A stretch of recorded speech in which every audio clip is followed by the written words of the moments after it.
Auzubillahi minasyaitonirrajim. Bismillahirrahmanirrahim. Assalamualaikum warahmatullahi wabarakatuh dan salam sejahtera. Salam kuliah subuh Ahad minggu pertama bulan Disember 2021 bersamaan 30 Rabiul Akhir 1443 Ustaz kita pada hari ini.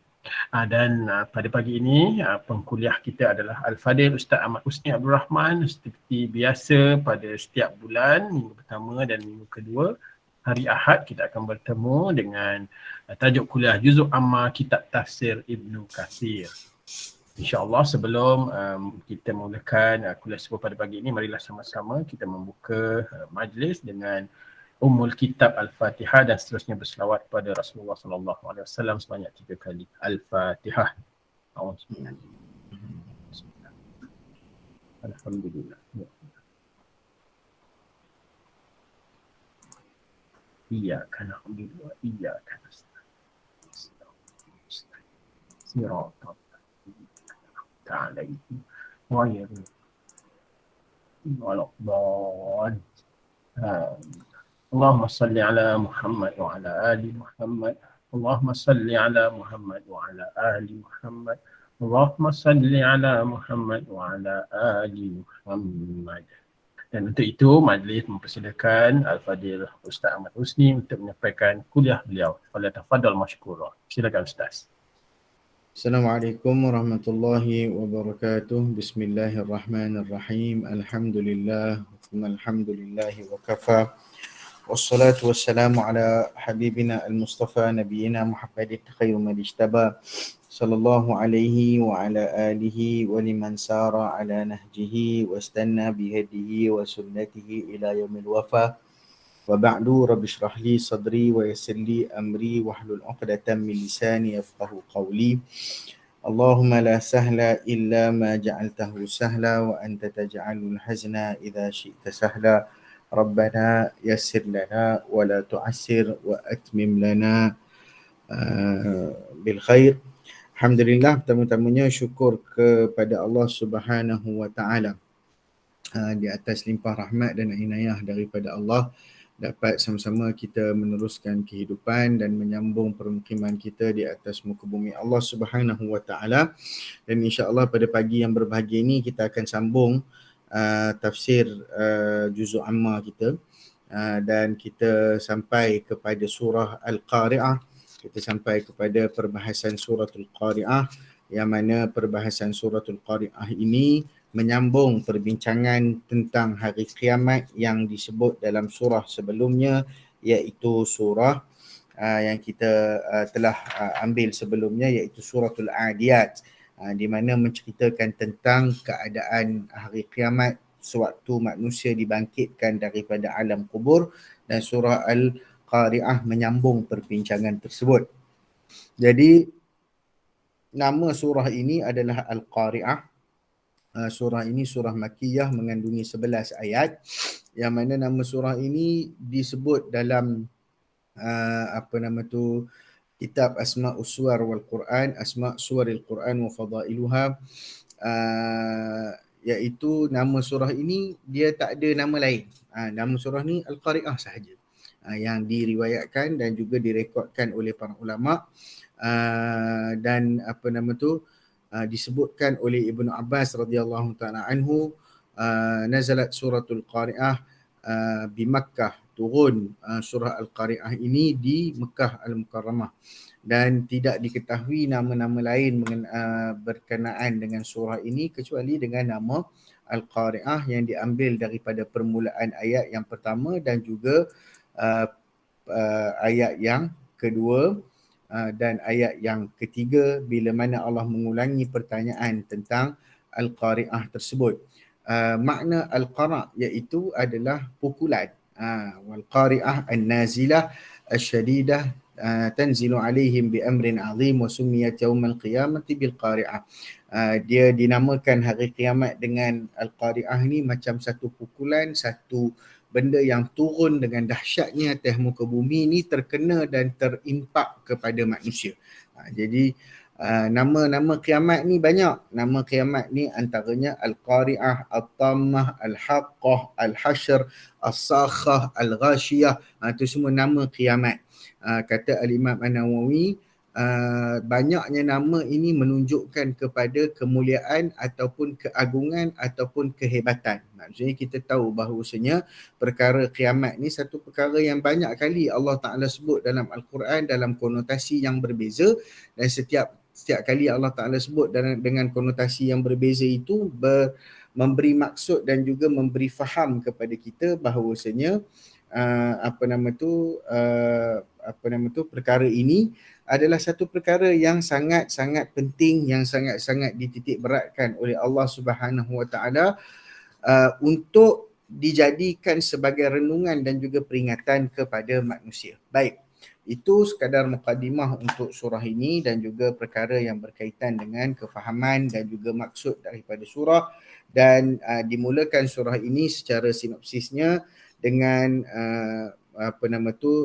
pernyataan tentang kiamat, kemudian keadaan manusia pada hari kiamat dan keadaan manusia yang berdasarkan kepada amalan-amalan mereka, dan apakah jenis neraka yang Allah Subhanahu Wa Ta'ala nak ceritakan dalam ayat ini. Baik, kita memulakan dengan firman Allah Subhanahu Wa Ta'ala. A'udzu billahi minasyaitonir rajim. Bismillahirrahmanirrahim.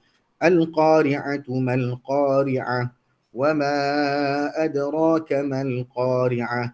Yawma yakunun nasu kal farashil mabthuth. وتكون الجبال كالعهن المنفوش فأما من ثقلت موازينه فهو في عيشة راضية وأما من خفت موازينه فأمه هاوية وما أدراك ما هي نار حامية. Baik. Al-Qari'ah mal-Qari'ah wa ma adraka mal-Qari'ah. Hari kiamat, apakah hari kiamat itu? Tahukah kamu apakah hari kiamat itu? Satu perkara yang bila mana Allah Ta'ala tanya berulang-ulang kali dalam Al-Quran ni seolah-olah satu benda yang sangat penting lah. Di mana Allah Subhanahu Wa Ta'ala nak menjelaskan tentang apa benda tu, nak menarik perhatian kita. Tahukah kamu, tahu tak benda ni? Tahu tak benda ni apa? Macam tu lah lebih kurang. Maknanya berulang kali untuk kita letakkan dalam kepala kita bahawasanya ini adalah satu benda yang dahsyat. Dan Allah Subhanahu Wa Ta'ala menyatakan dengan membesarkan urusan untuk menggugah hati manusia dan juga menyebabkan rasa takut kepada manusia. Wa ma adraka mal qari'ah. Tahukah kamu apakah malapetaka hari kiamat yang menggemparkan itu? Dan kemudian dijelaskan. Penjelasan datang daripada ayat yang keempat. Yauma yakunun nasu kal farashil mabthuth. Hari yang Allah Ta'ala nak tegaskan betapa huru-hara dan juga malapetaka hari tersebut, iaitu keadaan manusia pada hari itu menjadi seperti kelkatu yang terbang bertempiaran. Dalam ayat yang lain Allah Ta'ala sebut juga kal jarad ka'annahum jaradum muntashir. Keadaan mereka seumpama belalang-belalang yang bertebaran. Antara belalang dengan kelkatu, cara bertebaran tu lebih kurang sama je. Kalau kelkatu tu datang dalam keadaan, apakah manusia tu jadi kelkatu? Tak, sebab tu Allah Ta'ala bawa kaful at-tashbih dekat sini. Kal farashil mabthuth. Keadaan manusia ketika itu seumpama kelkatu yang bertempiaran ataupun terbang berselerakkan. Apa yang nak nyebutnya. Hari manusia keluar daripada kubur tu berselerak semua. Berselerak. Bukan keluar jadi macam tentera jalan elok-elok. Tak ada. Berselerak semua. Macam kita duduk dalam, macam orang nak masuk stadium jadi tilawan KL City baru ni. Macam tu lah. Berselerak manusia kan. Berselerak. Berselerak tu rapat-rapat boleh, bila semayang tak boleh rapat pula, pening juga kita. Okey. Keadaan seumpama yang kelekatu yang berterbangan ataupun tak kiralah nyamuk ke whatever benda yang terbang, swarm, dalam atau apa kalau kita kata the swarm of bees kan. Maknanya satu kumpulan yang terbang, dia berselerak gitu. Dia tak ada formation yang tertentu. Dia datang aja, dia datang daripada kiri, daripada kanan, daripada sana sini, daripada macam-macam tempat, tak tentu arah, disebabkan kehebatan dan kedahsyatan hari tersebut. Maksudnya macam kita keluar ke satu tempat yang kita tak pernah datang, yang kita tak pernah pergi, lalu kita macam budak-budak lah bila sampai kat pantai kan. Contoh anak-anak kita bila sampai ke betul, seorang lari sana, seorang lari sini, seorang, betul tak? Maknanya dalam keadaan itu, dalam keadaan seronok. Tapi dalam keadaan yang mendahsyatkan, dalam keadaan manusia digemparkan dengan satu benda yang menggemparkan, manusia akan bertebaran. Contoh dulu macam orang nak beli tudung, kedai tudung yang beratur-ratur tu, yang beratur sampai ada meninggal tu kan, nak beli tudung pun meninggal kan. Farida. Tak kiralah Farida ke, Marida ke, Fatimah ke, siapa tak kisahlah, apa nama pun jalannya lah kan. Tudung apa tu hari tu, bila buka je kedai, zoom, pergi kan. Macam tu lah keadaan manusia, huru-haranya. Seumpama belalang, kal jaradil muntashir. Dalam ayat yang lain Allah Subhanahu Wa Ta'ala sebut ka'annahum jaradun muntashir. Baik, itu sifat keadaan manusia. Kata Al-Imam Az-Zamakhsyari rahimahullah, mereka disifatkan seumpama kelkatu yang sangat banyak bertebaran dan berterbangan dalam keadaan yang lemah. Lemah longlai. Kelkatu dia bukannya, tu sebab bila mana Allah menggunakan perumpamaan di dalam Al-Quran, perumpamaan Allah Ta'ala tu tepat, menggambarkan betul-betul keadaan manusia macam tu. Kalau kita tengok kelkatu yang terbang tu, mana ada kelkatu terbang laju tak? Dia terbang slow macam apa? Macam wang pula dah macam mana? Lebih kurang gitulah. Macam khayal, macam nak tak nak aja kan. Macam tu, tapi dalam kelompok yang besar. Gitu.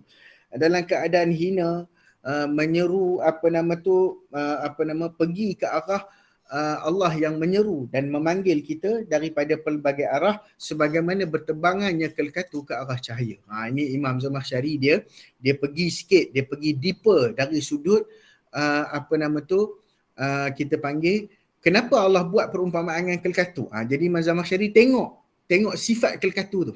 Okay? Tengok sifat kelkatu tu dan dia dapat idea, dia dapat insight. Sebab tu apabila kita melihat apa-apa dalam Al-Quran ini, kita tidak terhenti kepada melihat apa yang ada dalam Al-Quran. Sebab tu Allah Ta'ala suruh kita i'malu zihni dengan i'malul fikri.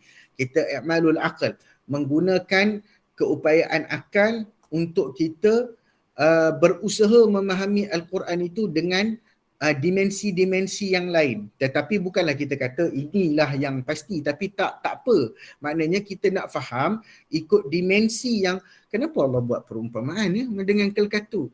So kita tengok pula kelkatu. Kenapa Allah buat perumpamaan dengan menyebutkan semut? Kita tengok pula semut. Kan? Jadi dalam surah An-Naml, bila mana Allah Ta'ala sebut tentang semut, kita tengoklah apa istimewanya semut sehingga Allah Ta'ala sebut. Apa istimewanya lebah sehingga Allah Ta'ala sebut lebah ni? Apa istimewanya belalang sehingga Allah Ta'ala sebut belalang? Apa istimewanya apa lagi binatang yang Allah Ta'ala sebut dalam Quran? Labah-labah sehingga Allah Ta'ala menyebut labah-labah dalam Al-Quran. Maka ini adalah satu perkara yang kita mengkaji supaya kita dapat tahu, rupanya keadaan manusia tu nak diperumpamakan dengan sesuatu yang lemah meskipun mereka datang dalam kelompok yang ramai. Kalau kita tengok kelompok ramai lemah longlai jalan lembik-lembik ni apa? Zombie kan? Zombie kan? Zombie kampung pisang. Tapi zombie nampak ganas. Tak boleh juga, tak kena juga perumpamaan dengan zombie. Kerana Allah Ta'ala mengumpamakan manusia dengan kelkatu. Yang mana bila masa sahaja dia punya kepaknya tu, sayapnya tu boleh patah sebab kelemahan dia tu. Jadi manusia dalam keadaan begitu menuju ke arah satu tempat yang telah dijanjikan oleh Allah Subhanahu Wa Ta'ala. Tadi Abang Hazari kita tadi sebut tentang Lubnan tentang Lubnan. Yang mana dalam hadis-hadis akhir zaman kita akan dikumpulkan di suatu tempat yang berada di tanah Syam. Maknanya manusia akan kumpul, so api yang akan kepung manusia yang datang daripada selatan Yaman tu nanti akan kepung manusia seluruhnya sampai berkumpul dekat satu tempat yang berada di bumi Syam. Itu antara hadis lah. Kalau nak sembang yang tu kita kena sembang dalam part yang lain sebab hadis-hadis akhir zaman ni bukan boleh terjemah ikut suka kita saja. Okey. Dan Allah Subhanahu Wa Taala sebut lagi dengan apa yang berlaku, wa takunul jibal. Okey, tadi Allah Taala cerita pasal orang, pasal manusia. Sekarang ni Allah Taala cerita pasal geografi pula, pasal bumi pula, pasal apa yang berlaku kepada dunia pada ketika itu. Wa takunul jibalu kal'ihnil manfush, dan gunung ganang berubah menjadi bulu yang berhamburan terbang. Dia menjadi seperti bulu-bulu yang mempunyai pelbagai jenis warna-warni bercerai dan terpisah saling berterbangan. Sebagaimana dalam dalam surah At-Takwir, Allah Ta'ala sebut tatkala gunung ganang itu dihancurkan, suyirat, dan gunung-gunung hancur lebur menjadi timbunan pasir yang berterbangan. Allah kata pasir dan Allah kata macam bulu. Kalau kita tengok bulu yang terbang ni, maksudnya sesuatu yang bersifat teguh, kukuh, hebat, padu, tertancap atas muka bumi dan dia menjadi pasak kepada bumi. Maknanya jadi pasak bumi. Bila jadi pasak bumi ni, apa maksudnya? Maknanya sesuatu yang kukuh lah. Bila sesuatu yang kukuh Allah kata bertukar menjadi sesuatu yang halus, yang berterbangan, kalau dari sudut otak kita, apa yang kita boleh fahami secara langsung? Secara langsung kita nak faham bahawasanya Allah Subhanahu Wa Taala menjadikan gunung ganang ini sebagai satu benda yang mengukuhkan bumi.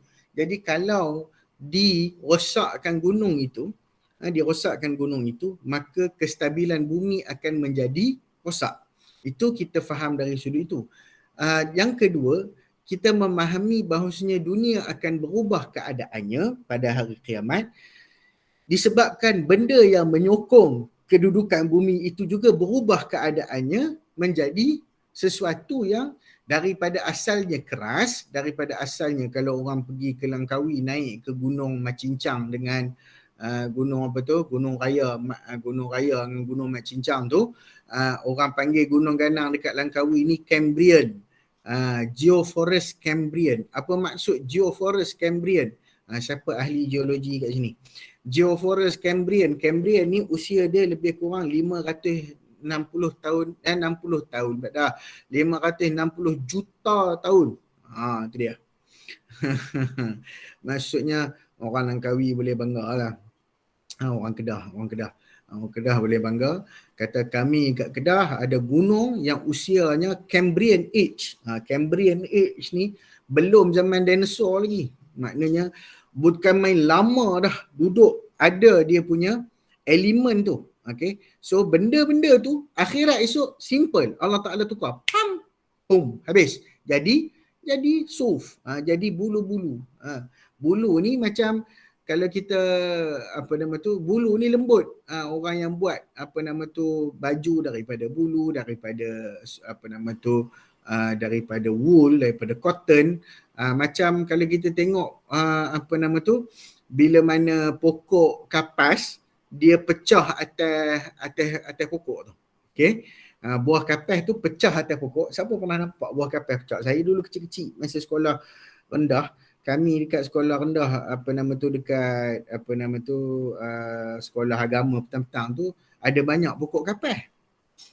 Tinggi-tinggi pokok kapas. Jadi pokok kapas tu tak ada orang buat apa-apa sampailah dia tua, buah tu tua. Bila buah tu tua, pecah buah tu. Dia pecah atas pokok. Bila pecah atas pokok, bila datang angin, itu yang budak-budak rasa macam Tok Red punya belakang tu. Yang ni salji kat belakang Tok Red tu. Kita orang rasa dia dekat Kampung Temiang tu, dekat Ipoh tu. Oh macam duduk kat negara lain, tiba-tiba perasan kan. Padahal kapal aja yang lalu, bukannya salji. Jadi ceritanya bila kita nampak benda macam tu kita relate lah.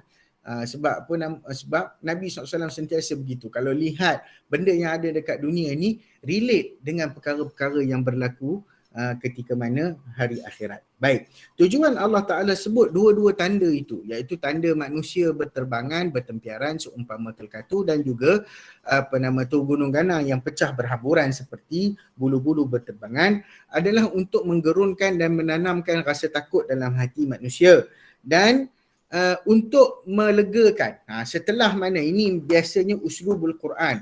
Uslub Quran ni bila cerita tentang sesuatu yang bersifat wa'id syadid, Allah Ta'ala cerita tentang sesuatu yang bersifat memberi peringatan, memberi amaran, ancaman, Allah rawat pula jiwa. Allah rawat jiwa dengan menyatakan sesuatu yang boleh menyelamatkan kita daripada ancaman tersebut, daripada kegerunan tersebut. Maka Allah Ta'ala sebut tentang apa yang akan berlaku kepada amalan-amalan orang-orang yang beramal dan apa yang akan menjadi kemuliaan dan juga kehinaan pada hari akhirat berdasarkan amalan manusia. So sekarang ni tadi cerita pasal manusia sikit, kemudian cerita pasal muka bumi. Kemudian Allah Ta'ala masuk balik cerita pasal manusia. Wa amma man thaqulat mawazinuhu fa amma man thaqulat mawazinuhu fa huwa fi 'ishatir radiyah. Barang siapa yang berat timbangan amalan kebaikannya, maka dia berada dalam kehidupan yang senang lenang. Iaitu siapa-siapa yang berada dalam keadaan amalannya banyak berbanding kejahatannya, maka Allah Subhanahu Wa Taala akan menghimpunkannya dan menjadikan hidupnya senang lenang. Apakah yang akan memberatkan amalan? Amalan ni waktu kita timbang, neraca yang akan menimbang kita tu macam dacing, tuan-tuan. Macam dacing. Kalau siapa lupa gambar dacing, tengok bendera BN. Dah nampak gambar dacing. Ni bukan politik saja nak ngabar. Okey. Dacing macam tu lah rupanya. Sebab mana ada rupa dacing lain? Ada rupa dacing tak ada. Itulah rupa dacingnya. Begitulah kalau disebut al-mizan. Al-mizan. Kalau mana-mana Arab kalau sebut perkataan mizan, memang tuan-tuan boleh Google lah, sahabat-sahabat boleh Google. Kalau sebut mizan, itulah gambarnya yang keluar. Itulah gambar dacing itulah. Okey, jadi nak memberi faham kepada manusia bahawasanya dacing yang ada, mizan yang ada dekat akhirat itu, dia akan kita cerita bab mizan dia dulu. Dia punya karakteristik.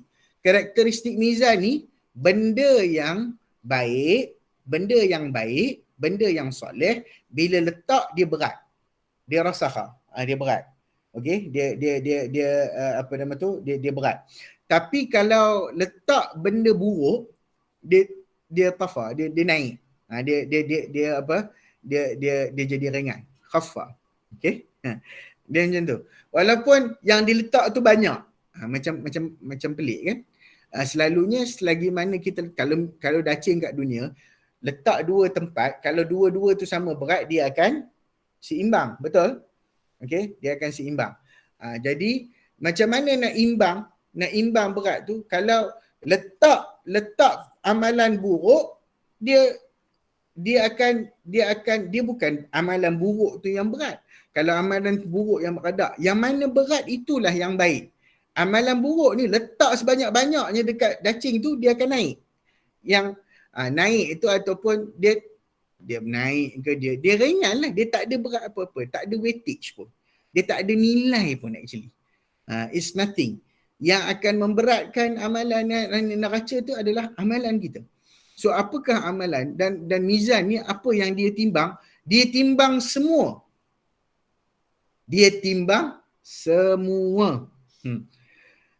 Berat badan kita boleh timbang juga. Tapi jangan cakap pula nanyalah orang kurus dia tak berat, kat akhirat esok dia tak berat. Sebab tu kita jangan ngutuk orang kurus, jangan ngutuk juga orang berat. Sebab ngutuk kita tu akan ditimbang di Allah Subhanahu Wa Taala akhirat esok. Tu jaga-jaga baik-baik. Kalau kita ngutuk member kita, dah lama tak jumpa. Lama ni tak jumpa. Tak jumpa istilahnya memang lama benar lah tak jumpa. Jumpa pun online je. Online pun kawan tutup kamera. Segan kan? Tak ada, bukan saya kata yang orang tutup kamera hari ni. Ni tak apa. Tutup kamera no problem. Tapi tutup kamera segan nak tengok muka kan. Tapi sekali jumpa, Mat, Allah lama tak jumpa. Besar sekarang. Nombor 1 dia sebut tentang badan orang tu. Itu yang saya paling tak faham sekali. Kan? Saya paling tak faham. Saya susah nak menakul dan susah nak memahamkan.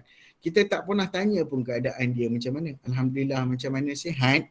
Ataupun kita tanya dia, Masya Allah, lama kita tak jumpa. Ya Allah, rindunya dulu zaman kita sekolah-sekolah kan. Alhamdulillah tengok kamu sekarang macam mana. Sihat, keluarga macam mana, okey. Sekurang-kurangnya kita tanya benda yang menggembirakan kawan kita. Tapi perkara pertama yang keluar daripada mulut kita adalah perkara yang menyakitkan hati kawan tu. Jadi bila menyakitkan hati, nak sembang, dia panggil marginal satisfactory, tentang lah nak periksa malam. Marginal satisfactory tu dah kurang dah. dah habis dah. Makin sihat kau sekarang, betul Datuk. Makin sihat kau. Sihat tu. Jadi kita ni sembanglah benda-benda yang mendatangkan faedah dulu. Kan? Jangan usah. Sebab benda tu, sebab apa yang mulut kita ni, banyak benda yang mulut kita, akibat mulut, sebab memang betul Melayu kata, kerana mulut badan binasa.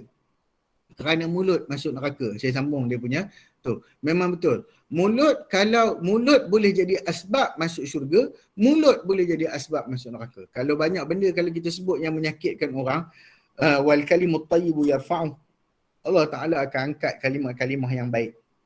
Angkat naik atas. Jadi kalimah yang buruk tu Allah akan jadi saksi semua benda, everything. Kalau kita baca surah Al-Kahfi, everything. La yughadiru saghiratan wala kabiratan illa ahsaha. Dalam kitab tu takkan semua benda yang ditimbang. Amalan kita ditimbang, kitab kita tu letak situ, suhuf yang tulis amalan kita tu semua timbang. Belepung letak. Beleping dekat timbangan tu. Semua benda, everything. Okay. Last sekali kad kita. Kad apa? Kad syahadah. Syahadah ni dia panggil, saya pernah sebut dulu. Kad syahadah ni bila ditimbang, itulah yang menyelamatkan kita sebenarnya. Kalau dah tak ada benda lain, itulah our last resort. Iman kita tu yang akan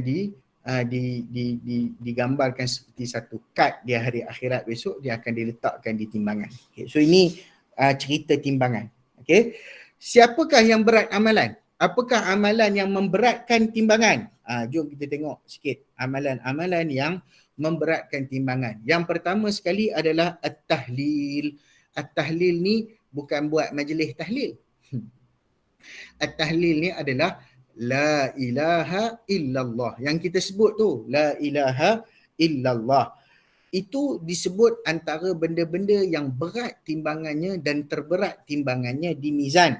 Kata Nabi SAW sebagaimana sebuah hadis yang diriwayatkan daripada Abdullah bin Amru bin Al-As, inna allaha sayukhallisu rajulan min ummati ala ru'usil khalaiq yawmal qiyamati fayanshuru alaihi 99 sijillan kullu sijillin mithlu maddil basar thumma yaqulu atunkiru min hadha shay'an adhalamaka katabati alhafidhuna fayaqulu la ya rab fayaqulu afalaka udhrun fayaqulu la ya rab fayaqulu bala inna laka indana hasanatan فإنه لا ظلم عليك اليوم فتخرج بطاقة فيها أشهد أن لا إله إلا الله وأشهد أن محمدا عبده ورسوله فيقول احضر وزنك فيقول يا ربي ما هذه البطاقة مع هذه السجلات فقال إنك لا تظلم قال فتوضع السجلات في كفة والبطاقة في كفة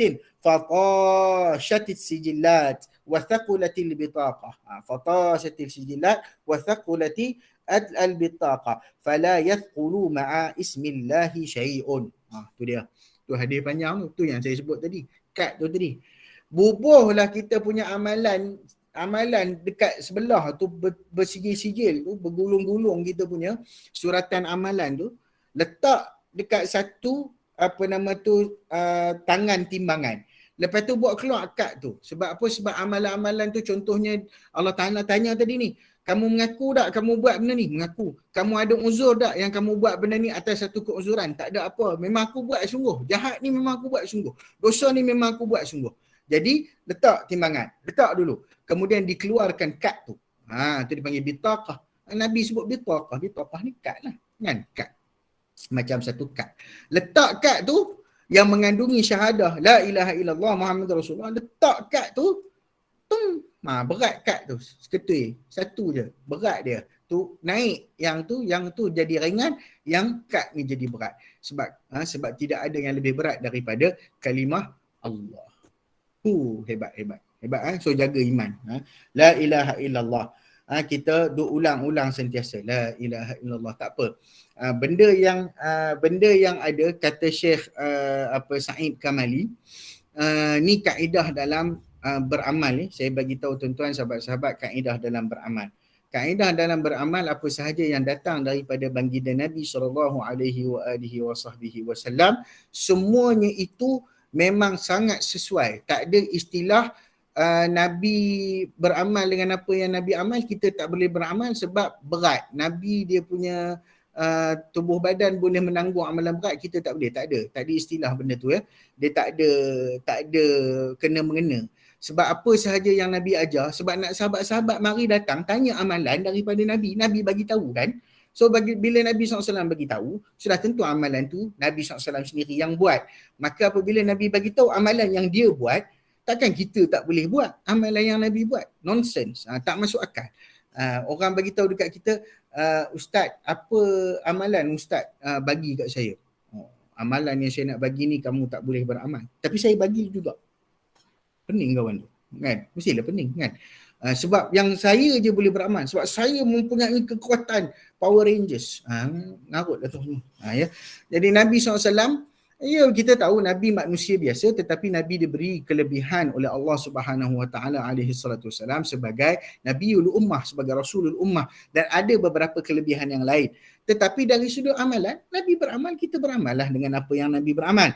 Jadi benda-benda yang Nabi tetapkan dari sudut penomboran. Tuan-tuan, bila kita berbicara tentang amalan, kalau apa-apa yang Nabi tetapkan pada satu-satu jenis amalan pada nombor, dia ada nombor. Contoh, Nabi kata Subhanallah 33 kali. Alhamdulillah 33 kali. Allahu Akbar 33 kali selepas solat. Nabi sebut itu. So kita ni, konon-konon hari tu rajin, kita pergi tambah 50. Kita pergi tambah 50. Syekh Said Kamali kata, dia macam kunci ditambah giginya. Nak buka pintu memang tak boleh. Dia kata gitu. Sebab apa? Sebab benda tu Nabi tetap dah. Tapi salah tak? Lepas daripada semayang, awak nak teruskan baca Subhanallah, Alhamdulillah, Allah Akbar. Salah ke tak? Tak salah.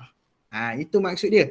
Yang ni yang kita kena faham dari sudut amalan. Benda yang Nabi tetapkan tu ikut ketetapan tu dulu. Lepas daripada tu, dalam keadaan-keadaan yang lain, dalam keadaan-keadaan umum yang lain yang tidak terikat dengan apa yang telah Nabi sebutkan sebagai amalan tertentu dan khusus, maka di situ terletaklah kepada kita nak buat banyak mana pun. Macam la ilaha illallah ni. Teringat nak sebut, saat lagi berjalan-jalan duk ada sahabat kita nak pergi jogging, nak pergi berjalan, sebut je lah la ilaha illallah, la ilaha illallah, la ilaha illallah. Sebut, tak ada masalah.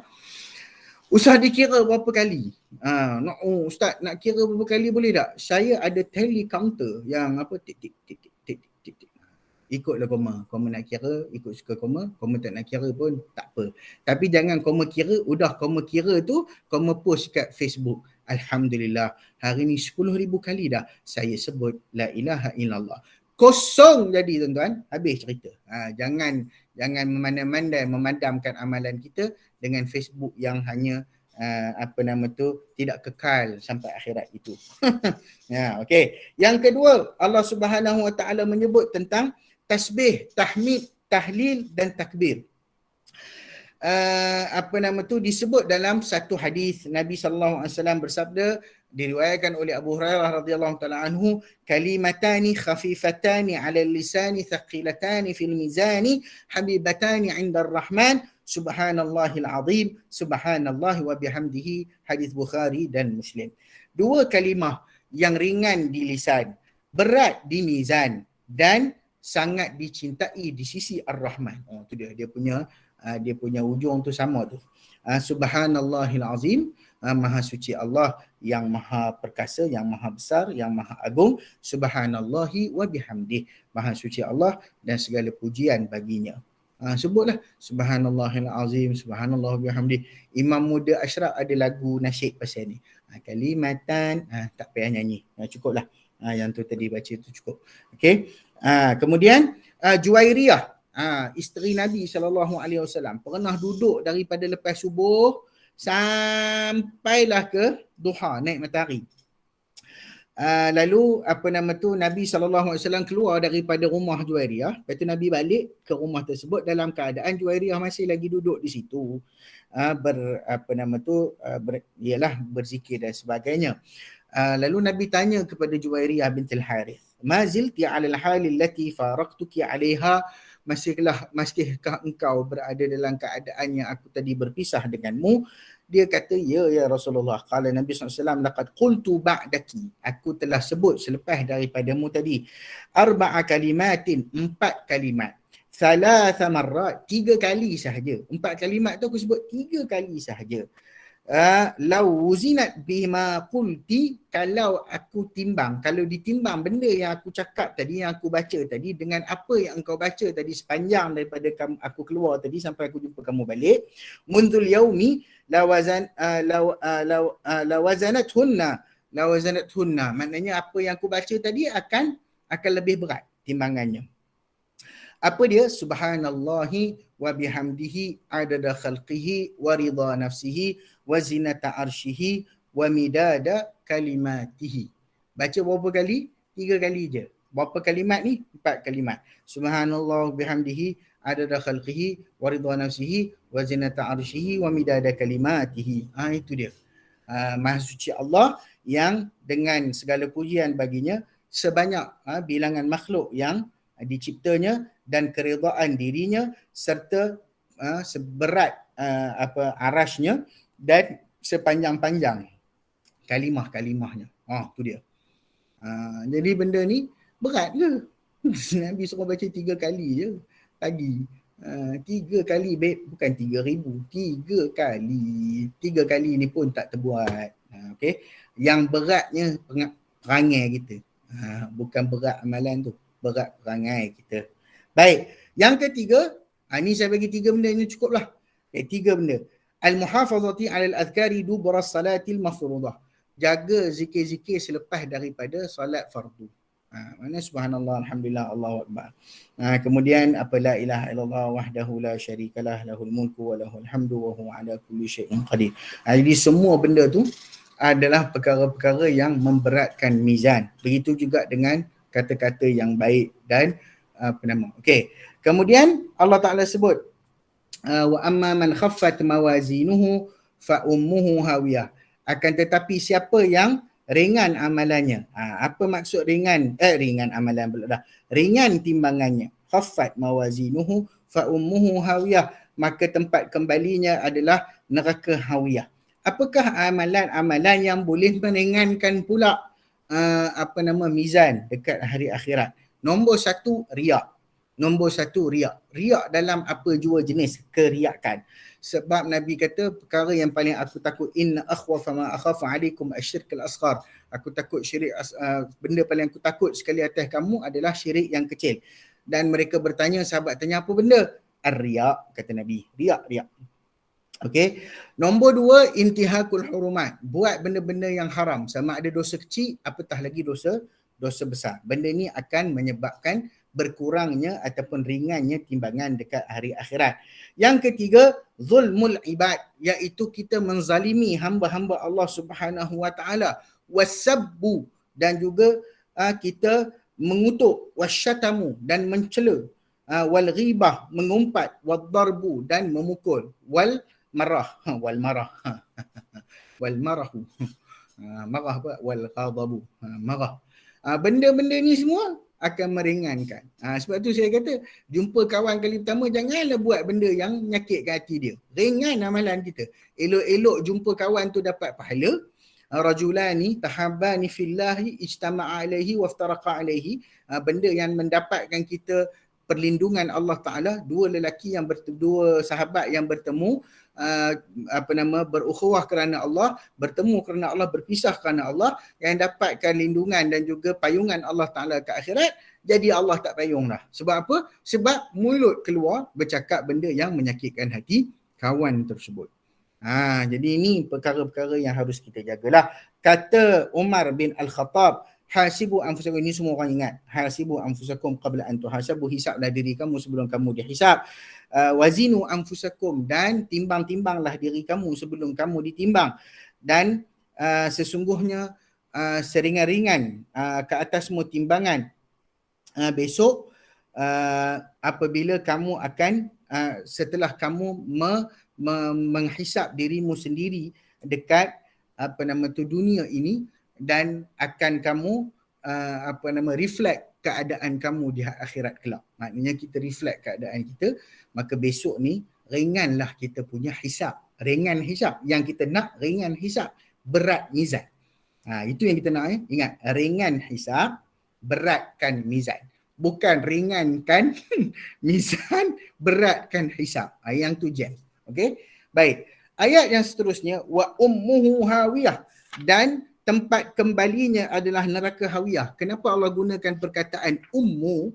Macam ummu ni mak lah kan, kalau kita faham. Ummu, ummi, lagu ummi tu. Kalau kita faham. Kenapa? Sebab dia macam seolah-olah tempat kembali kita dalam perut mak kita. Itu dia punya kita panggil balarahnya dalam Al-Quran ni kan. Ni tempat kembali tu macam tempat betul-betul nak duduk placement kita tu. Kita replace balik duduk dalam neraka hawiyah. Wama adraka ma hiya. Kamu tahu tak apa benda neraka hawiyah itu? Narun hamiyah, api yang sangat panas dan pijar. Jadi tempat kembali ni, hawiyah ni maksudnya perosak, sebab dia mempunyai jurang yang paling dalam dan neraka yang tersendiri.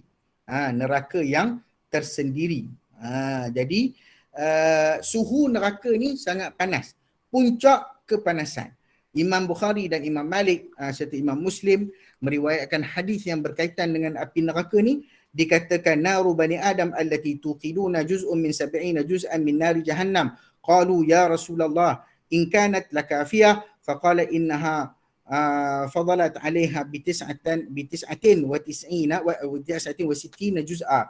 Api yang dinyalakan Bani Adam adalah sebahagian daripada 70 allati tuqaduna, yang kita nyalakan dekat dunia ini adalah 70, sebahagian daripada 70 bahagian neraka Jahannam. Para sahabat bertanya, wahai Rasulullah, adakah cukup sekadar itu? Nabi SAW kata, api neraka itu melebihi 69 bahagian dari api yang dinyalakan oleh manusia. Allahu Akbar. Imam Ahmad buat keluar satu hadis lagi. Hadhihin nar juz'un min mi'ati juz'in min jahannam. Api dunia ini sebahagian dari 100 pula. Tadi 70 je, ni 100 bahagian daripada api neraka Jahannam. Inna ahwana ahli nari adaban. Sesungguhnya azab neraka yang paling hina sekali, yang paling ringan sekali. Man lahu na'lan, ada orang yang ada 2 selipar, yaghli minhuma dimaruhu, yang mana pakai saja selipar itu akan menggelegak otaknya. Itu paling ringan neraka, azab neraka Jahannam ataupun azab neraka. Sabit dalam hadis Bukhari dalam menyatakan kepanasan dekat dunia, idza staddal har fa abridu 'anis salah fa inna shiddatal harri min fihi jahannam. Kalau berlakunya kepanasan yang sangat melampau, maka kata Nabi SAW, boleh kamu melambatkan, maksudnya abridu solat zuhur tu. Maknanya solat zuhur tu kita abridu tu maksudnya tunggu sampai sejuk sikit baru kamu keluar jemaah sembahyang zuhur. Maknanya, tapi suruh keluar jemaah, bukan lambat tidur lepas tu sembahyang. Okey, suruh lambat sikit supaya lambat boleh kita keluar sembahyang jemaah tu dalam keadaan yang agak kurang kepanasan. Sebab apa? Sebab panas yang suhu dunia itu adalah sebahagian daripada percikan neraka Jahannam. Allah wal'iyadu billahi min dhalik. Sebab itulah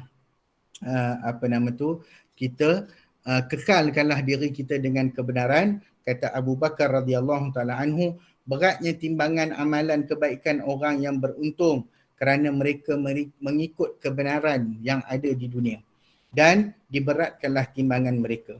Okey, fungsi mizan apabila diletakkan kebenaran maka dia akan berat. Kalau diletakkan kebatilan dia akan menjadi ringan. Kata Muqatil, mizan tersebut berkeadaan demikian kerana sesuatu perkara yang hak itu, yang benar itu adalah berat, maka kebatilan itu adalah ringan. Jadi setialah kita dengan kebenaran di atas muka bumi ini. Semoga kita diberatkan timbangan kita, timbangan mizan kita di akhirat, dan kita diselamatkan daripada neraka Jahannam dan juga neraka Hawiyah yang merupakan tempat yang disumbatkan manusia-manusia yang durhaka kepada Allah. Wallahu a'lam. Sekadar itu yang boleh dikongsikan. Okey, Turat. Terima kasih Ustaz. Sekarang kita buka soalan para sahabat bertanya kepada Al-Fadhil Ustaz. Silakan. Assalamualaikum. Salam Ustaz Rizwan. Ustaz Husni, Torik dan semua. Ana nak tanya satu je Ustaz Husni, tentang zikir lepas solat tu. Tentang yang sahih lah berdasarkan hadis tu, sama ada la ilaha illallah wahdahu la syarikalah, lahul mulk wa lahul hamd wa huwa ala kulli syai'in qadir, ataupun ada pertambahan yuhyi wa yumit. Itu saja. Okey. Dalam riwayat hadis ada dua yang meriwayatkan tentang zikir ni.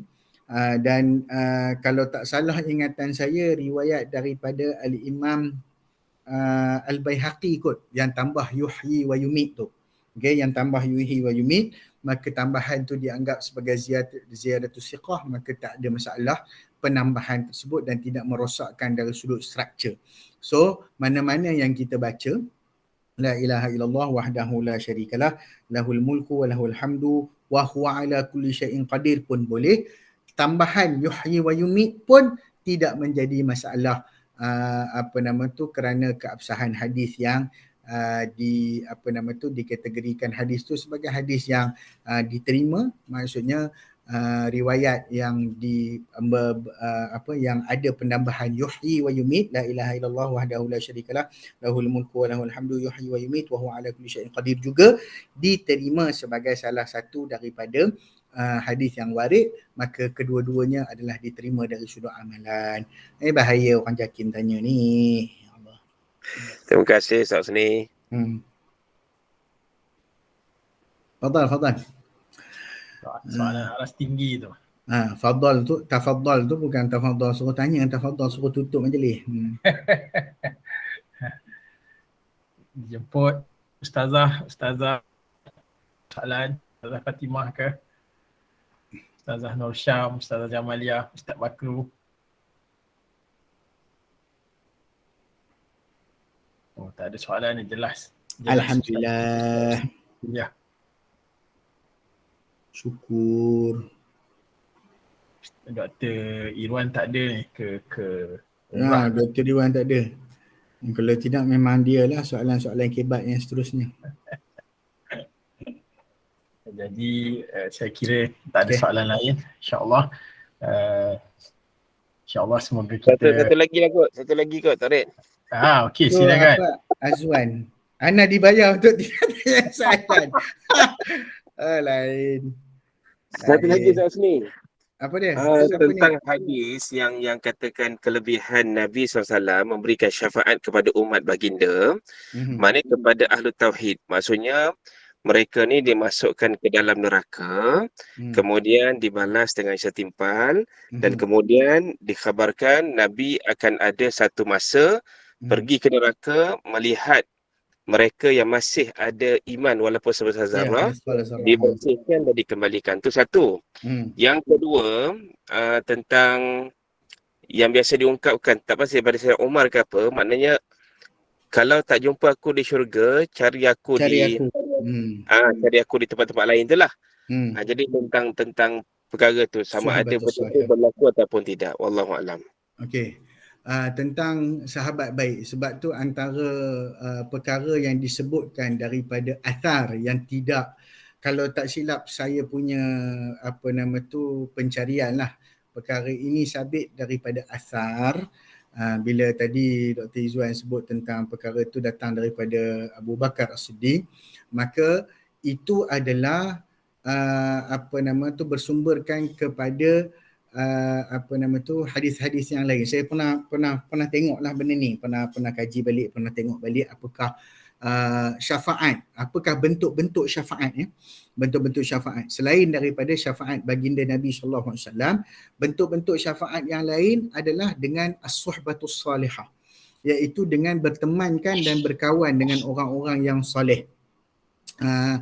Sebabnya orang yang soleh ni dia itulah bukan manfaatnya sahaja dekat dunia tapi manfaat juga dekat akhirat, haitsu bila mana sahabat-sahabat ni duduk dalam sebagaimana yang datang dalam ayat al-akhillau yauma idzin, al-akhillau yauma idzin, sahabat-sahabat pada hari tersebut dalam keadaan mereka ini bermusuhan kecuali illal muttaqin, kecuali orang-orang yang bertakwa. Al-akhillau yauma idzin aduun illal muttaqin. Maknanya sahabat-sahabat ni, kawan-kawan yang ada dekat dunia ni dekat akhirat besok bermusuh kecuali orang-orang bertakwa. Jadi dekat situ timbul perbahasan yang berkaitan dengan sahabat yang soleh yang boleh memberi syafaat juga. Syafaat bukan syafaatul uzma, syafaat yang terbesar syafaat Nabi Muhammad SAW. Itu nombor satu. Tetapi benda-benda lain juga boleh syafaat. Antaranya Al-Quran yang kita baca. Kan? Al-Quran yang kita baca menjadi syafaat kepada kita dekat akhirat besok. Zikir-zikir yang kita ungkapkan. Allah Ta'ala akan kata, ada tak benda-benda yang nak tolong orang ni? Nak tolong Mamat ni? Ada tak? Ada. Quran kata, aku ya Allah, aku nak syafaatkan tuan aku ni. Sebab apa? Sebab dia cekang mata baca aku, dia maknanya dia mengaji. Dia mari kuliah. Dia mari kuliah, tok guru yang tak mari kuliah, yang tu yang jam tu. Dia yang datang kuliah, tok guru yang tak datang kuliah. Tok guru yang cuti. Okay, so dia datang, dia buka aku. Setiap hari dia baca aku ya Allah.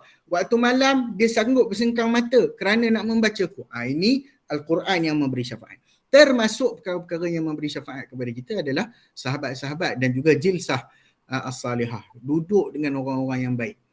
Duduk dengan orang baik ni maksudnya nanti bila sahabat-sahabat berkumpul dalam syurga, sahabat tanya, mana orang ni?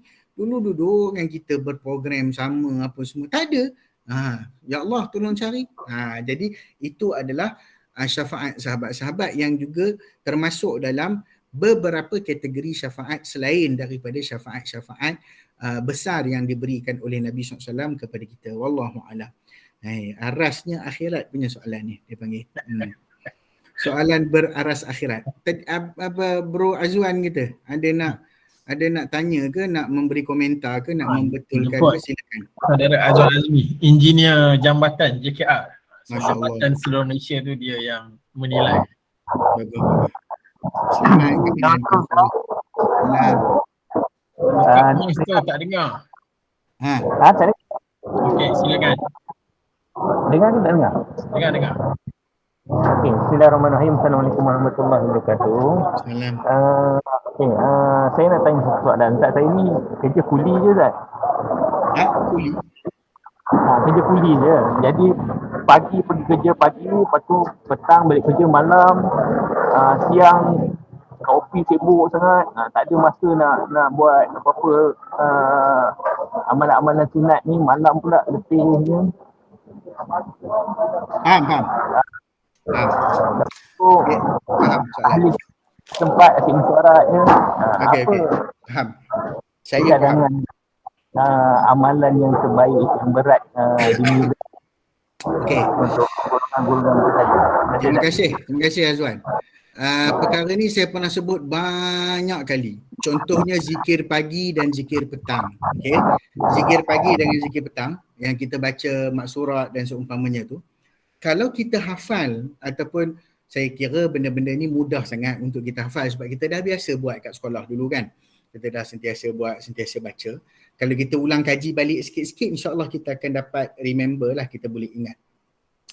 It's not necessarily you duduk lepas semayang, habis-habis lepas semayang, Assalamualaikum warahmatullahi wabarakatuh, mesti duduk dekat situ, perhabiskan amalan tu di situ. Saya selalu cakap benda macam ni. Amalan ni bukan mesti kita duduk, kita dah tak payah. You kalau ada urusan, awak ada urusan lepas subuh, misal kita keluar subuh tadi, Akhi Azwan kita kata saya keluar subuh balik malam. Bila saya nak beramal? Pertama sekali kerja kita tu pun amalan dah. Allah Ta'ala kata apa? Wa qul i'malu fasayarallahu amalakum. Beramallah, bekerjalah kamu, Allah Ta'ala tengok kerja kamu. Kalau kerja kita tu kita betul-betul buat ikhlas. Tadi Datuk Rek sebut jaga jambatan. Kita periksa betul-betul jambatan tu supaya boleh dilalui. Kita tahu jambatan ni berapa tan yang boleh tahan. So kita tulis dah, jangan melebihi sekian-sekian tan. Okay, kita dah buat dah semua. Kita buat semua tu betul-betul kerana Allah. Maka itu adalah amalan kita. Jangan kita terhadkan amalan kepada benda-benda ritual saja. Tapi kalau nak buat juga benda-benda ritual, no problem. Senang. Pergi sembahyang subuh, lepas habis subuh kita bagi salam. Yalah, of course lah, nak keluar daripada sembahyang kena bagi salam dulu kan. Bagi salam. Lepas habis bagi salam, zikir yang paling ringkas sebelum kita bangun. Okay, apa yang paling ringkas sebelum kita bangun? Astaghfirullah, astaghfirullah, astaghfirullah. La ilaha illallah wahdahu la syarikalah, lahul mulku wa lahul hamdu wa huwa ala kulli syai'in qadir. Allahumma la mani'a lima a'taita wa la mu'tiya lima mana'ta wa la yanfa'u dzal jaddi minkal jaddu. Tu paling ringkas. Lepas tu boleh bangun. Okay, bangun. Tapi tiap-tiap hari masukkan duit dalam akaun saya RM100. Ni apa nama tu? Ustaz Bakru menunggang. Ajaran sesat ni, ajaran sesat. Aduh, menunggang. Boleh juga. Tapi beratlah juga tu kan Wan. Kan? Apalah akaun dia je, akaun orang lain pun masuk sekali kan, mana cik. Okay. Apa nama? 3 ni kita dah boleh bangun lah. Maknanya kalau kita ada kesibukan, maka kita bangun daripada tempat kita solat tadi dan kita keluar. Sambil-sambil kita berjalan tu, kita teruskan zikir kita yang lain. Baca ayatul kursi, baca 3 qul, kemudian subhanallah walhamdulillah wala ilaha illallah wallahu akbar 33 kali tu. Kemudian kalau dah ada dalam kereta nak doa sekejap. Allahumma ya Allah berkati kerja aku hari ni apa semua. Settle. Kemudian sepanjang perjalanan kita nak pergi kerja tu, berzikirlah, tak ada apa benda pun. Maknanya sepanjang kita buat kerja kat mana-mana point dalam kehidupan kita, tak semestinya kita kena duduk untuk berzikir, duduk untuk buat benda tu. Tak semestinya ya, kan? So waktu balik daripada kerja, okay, kalau kita dah hafal kan, contoh kita balik kerja malam ataupun kita balik kerja petang nak pergi ke maghrib contohnya. Dah petang-petang tu, balik kerja dah petang. Saya lebih layak terima sedekah Ustaz. Itu Ustaz Bakru pula kena bagi sedekah kat dia. Allahumma salli. Allah yassir umurana. Moga Allah memudahkan urusan kita semua. Jadi maknanya kita buat benda tu sebagai kelaziman yang mengikut keadaan diri kita. Bukan semestinya kita duduk. Jangan salah faham. Amalan ni kena duduk, kena buat ketika mana kita duduk lepas sembahyang, buat betul-betul. Tak. Jadi dia keterikatannya itu boleh jadi kalau kita sibuk dan seumpamanya, maka kita tetap buat juga tetapi dalam keadaan kita sibuklah. Kita sibuk tapi kita buat. Contoh Zuhur. Habis main Zuhur, Assalamualaikum. Zikir paling ringkas tadi, kemudian kita bangun. Bangun tu jangan bangun kosong je. Bangun, kita sambung zikir kita. Sambung. Orang kata tak beradab Ustaz. Tak ada masalah. Tak ada masalah. Sebab kita nak sebut nama Allah ni dekat mana-mana kita sebut. Bawa kereta, tertekan brek. Allah! Kan? Tak ada masalah. Kan? Apa pula tekan brek? Tak boleh sebut sebab tekan brek. Tekan brek tak ada kena-mengena dengan zikir. Apa pula? Tekan je lah break, sebut Allah, Allah lah. Astaghfirullah. Daripada sebut benda lain kan. Tekan break sebut benda lain. Daripada sebut benda lain, baik sebut zikir. Jadi itu maksudnya apabila mulut kita dibasahi, melazimi. Macam tukang buat roti pada zaman Imam Ahmad bin Hanbal yang mana sentiasa melazimi zikir ketika mana dia menguling, dia tengah uli roti tu. Tengah uli roti dia astagfirullah, tarik baik.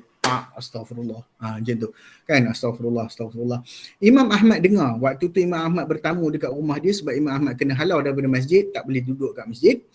Lalu Imam Ahmad dipanggil oleh orang tukang roti ni mai kat rumah dia sebab dia nampak Imam Ahmad. Dia tak kenal Imam Ahmad. Tapi dia nampak orang tua ni duduk dekat luar masjid sejuk-sejuk. Dia kata, marilah rumah aku. Aku pun duduk seorang je. Malam tu tapi aku minta maaf, aku tak dapat ni. Malam ni mungkin bising sikit, aku akan uli roti. Dia kata sebab besok aku nak jual. Jadi Muhammad kata tak ada masalah, no problem. Dia uli roti, uli. Tengah uli tu astagfirullah. Baik punya uli astagfirullah. Jadi nampak Azwan pun tengah makan roti canai ke gamaknya tu. Nampak kan? Astagfirullah. Uli. Lepas tu Imam Ahmad ni tak sampai pagi lagi. Tak sampai subuh lagi. Imam Ahmad dah pergi tanya dia. Bukan Imam Ahmad tak tahu fadilat sebut astagfirullah ni. Dia riwayatkan hadis. Bukan main besar hadis Imam Ahmad tu. Musnad Ahmad tu. Kan? Ribuan hadis. Dia tayang roti canai. Okay. So, Imam Ahmad tanya dia, apa fadilat kamu beristighfar ni?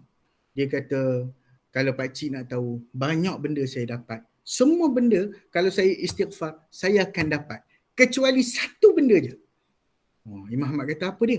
Aku tak pernah jumpa lagi dengan Imam Ahmad bin Hanbal. Aku sangat-sangat nak jumpa dengan dia. Imam Ahmad kata, Masya Allah, Allah telah kabulkan permintaan kamu. Akulah Ahmad bin Hanbal yang bertamu di rumahmu pada malam ini. Seronok bukan main dia.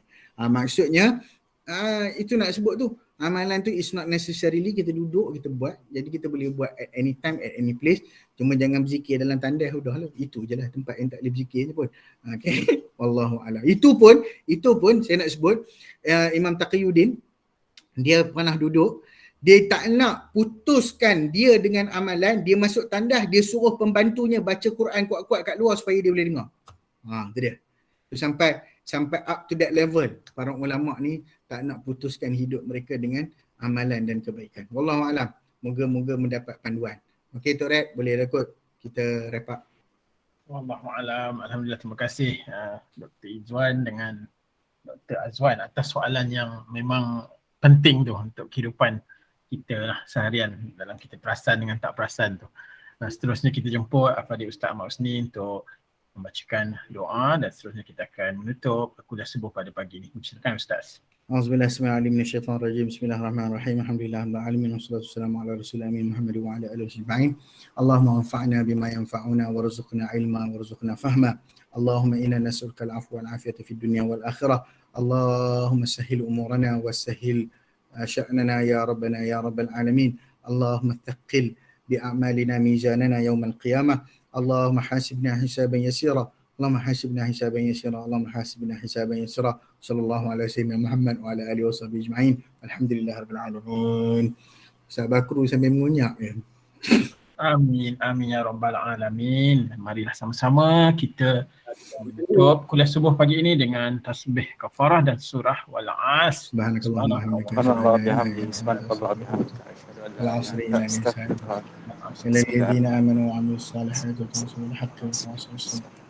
Kita jumpa pada minggu hadapan hari Sabtu kuliah bersama Ustaz Ismail Cikgu dan juga insya-Allah jika Ustaz Ahmad Husni berkelapangan hari Ahad seperti biasa bersama dengan Ustaz Ahmad Husni. Assalamualaikum warahmatullahi wabarakatuh. Insya-Allah. Waalaikumsalam warahmatullahi wabarakatuh. Jazakumullah khair. Ini kuliah daripada minggu. Afikum khairan. Assalamualaikum. Waalaikumsalam. Terima kasih.